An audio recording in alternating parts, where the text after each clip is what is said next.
चलिए, आज आप लोगों को पॉलिटिकल साइंस में इंपॉर्टेंट क्वेश्चन है पाकिस्तान के लोकतंत्रीकरण में कौन कौन सी कठिनाइयां है। यानी हर देश का लोकतंत्र होता है, डेमोक्रेसी। अब देखिए, अब पाकिस्तान के लोकतंत्रीकरण में, पाकिस्तान का जब लोकतंत्रीकरण किया जाता है तो उसमें कौन कौन सी बाधाएं, कौन कौन सी कठिनाइयां, प्रॉब्लम क्या है। पाकिस्तान के लोकतंत्र में कौन ऐसी प्रॉब्लम है जो उसको सही रूप से, सही ढंग से चलने नहीं देता है। ठीक है, तो वही क्वेश्चन लिखे हैं, पाकिस्तान के लोकतंत्रीकरण में कौन कौन सी कठिनाइयां हैं।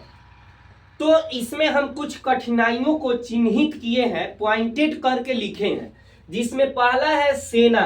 पाकिस्तान की सेना जो है, सबसे बड़ी जवाबदेही पाकिस्तान की सेना का होती है, जो लोकतंत्र को सही से चलने नहीं देता है। दूसरा टॉपिक लिखे हैं, वहां के धर्मगुरु। वहां के धर्मगुरु जो है वो भी बाधा डालते हैं पाकिस्तान के क्या चीज को, लोकतंत्र को सही रूप से चलाने में। वहां के धर्म गुरुओं को भी हाथ होता है। तीसरा है भूस्वामी वर्ग। भूस्वामी वर्ग भी वहां के जवाबदेही है। अब हम कैसे हैं उनको भी डिटेल्स में बताएंगे आप लोगों को। लास्ट पॉइंट है विशिष्ट अंतरराष्ट्रीय समर्थन का नहीं मिलना।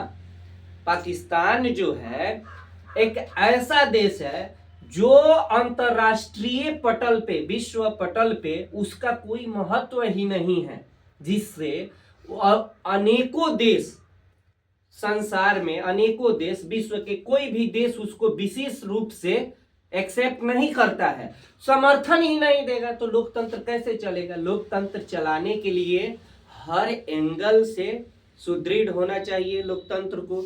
तो सबसे पहला पॉइंट है सेना। वहां की सेना चाहती है लोकतंत्र को, ऐसा मतलब तर्क देता है कि आप लोग ऐसे कीजिएगा, सेना का दबदबा नहीं रहेगा तो हम पे हमला हो सकता है। हमेशा वहां का सेना चाहता है कि सरकार को नीचे गिरा दे, अपना वर्चस्व जमा करके, और सरकार को गिरा दे। वहां के जो भी चुनाव निर्वाचित होकर के सरकार जो बनता है, तो वहां का सेना का मकसद होता है कि सरकार को क्या करे, गिराए और अपना दबदबा कायम रखें। तो वहां के सेना हमेशा चाहती ही नहीं है कि वहां सरकार बने। यहां तक कि कई बार वहां के प्रधानमंत्रियों को जेल भी भेज देता है। कौन? वहां की सेना। तो लोकतंत्र, पाकिस्तान के लोकतंत्रीकरण में कठिनाई तो सबसे बड़ा बाधा कौन है?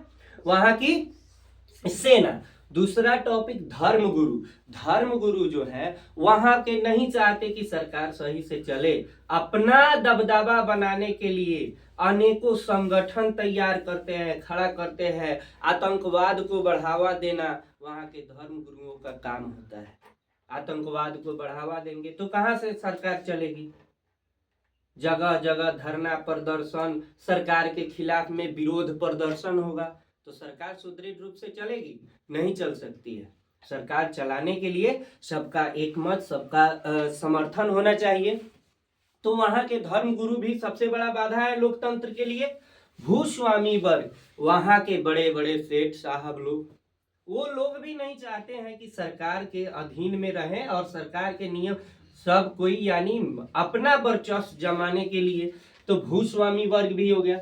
और विशिष्ट अंतरराष्ट्रीय समर्थन नहीं मिलना, यानी पाकिस्तान को कोई देश में महत्व नहीं देता है, उसका वैल्यू ही नहीं है, तुच्छ सामान है। विश्व पटल पे पाकिस्तान का कोई महत्व नहीं है। तो जिससे कि कोई अंतरराष्ट्रीय मुद्दा आता है तो उस पे पाकिस्तान को जल्दी समर्थन ही विशेष रूप से कोई देश नहीं देता है। तो जब इतना कारण रहेगा तो लोकतंत्र सही से चलेगा? नहीं चल सकता है। ठीक है, तो ये चारों टॉपिक आप लोगों को याद रखना है, आंसर बन जाएगा।